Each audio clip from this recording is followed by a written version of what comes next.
Let's understand why do we need a parliament in this video and learn how it works, why two houses exist and what it does for us. Think of your class deciding rules. Would one person deciding seem fair? This question helps us see why we need a group like Parliament. Parliament is not just for making laws. It is the busy center of democracy with debates, protests, walkouts, cooperation, and public concern. Most important, the legislature helps people hold their elected representatives responsible. So leaders answer to voters and serve public interests every day. Parliament is the national legislature with two houses, Rajya Sabha and Lok Sabha. States with two houses include Andhra Pradesh, Telangana, Bihar, Karnataka, Maharashtra, and Uttar Pradesh. Why two houses?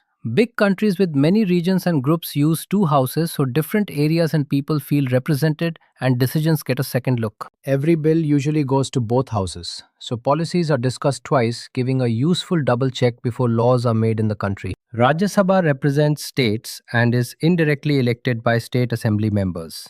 It should protect state interests, but often members represent their parties more than their states. Representation can be equal or based on population. Larger states get more members, so their people have more say in the Rajya Sabha. Rajya Sabha members serve 6-year terms, can be re-elected, and 1/3 retire every 2 years, so the House never dissolves. Rajya Sabha is permanent. The President nominates 12 members. It considers non-money bills, suggests money bill amendments, can initiate Vice President removal, and approve state subject transfers. Lok Sabha is the directly elected House of the people. It makes laws on union and concurrent lists, introduces money bills, controls the government, and elects the president. Parliament performs many functions. It makes laws, controls the executive, manages public money, represents diverse views, debates issues, amends the constitution, and elects the president and vice president. To make laws, most bills are drafted by the bureaucracy under a minister, and usually the cabinet approves their introduction to parliament. Bills can be government bills introduced by ministers or private members' bills introduced by other members, with government bills having a stronger chance to pass. Bills are also classed as ordinary, money, financial, or constitution amendment bills, and the constitution sets different procedures for each type in lawmaking. Ordinary bills follow 5 stages in a house: first reading, second reading general debate, committee stage, consideration stage, and then the third reading. The second house may pass the bill as is,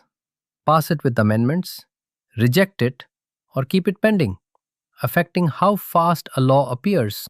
If the two houses deadlock for 6 months, the president may call a joint sitting where members vote and a majority decides the bill's fate. A money bill deals with taxes, borrowing, or spending from the Consolidated Fund of India, and only the Lok Sabha can introduce such bills. After Lok Sabha passes a money bill, Rajya Sabha can suggest amendments but cannot reject it. If not returned within 14 days, it is deemed passed. The president may assent to a bill, withhold assent, return it for reconsideration, or use a pocket veto by not acting indefinitely. Parliament keeps the executive in check through question hour, zero hour, and adjournment motions, where ministers must answer direct questions on public issues. Parliamentary privileges let members speak freely in the House without legal fear, so they can criticize and hold the government accountable in public. Financial control includes approving the budget, examining government spending using CAG reports, and shaping policy by allowing or denying funds in practice. No confidence motion is Parliament's strongest tool. If the Lok Sabha withdraws support, the government falls, a pattern seen often in fragile coalitions. Committees let Parliament study details the House cannot cover. They examine bills, study demands for grants, check spending, and investigate irregularities. Standing committees are departmentally related, more than 20 in number, each linked to a ministry to examine bills, budgets, and department work closely. Joint parliamentary committees include members from both houses to examine big bills or investigate issues.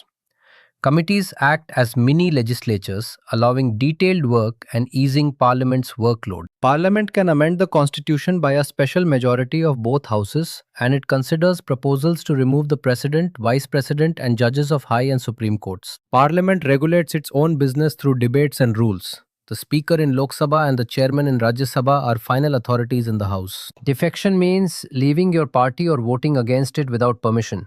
The 52nd Amendment of 1985 and later the 91st Amendment restrict defections, decided by the presiding officer. So, what do we learn? Parliament makes laws, checks the government, controls money, represents people, and uses two houses and committees to balance views and ensure accountability. Stay curious, keep learning calmly, and explore more on EduRev for notes and practice to feel confident.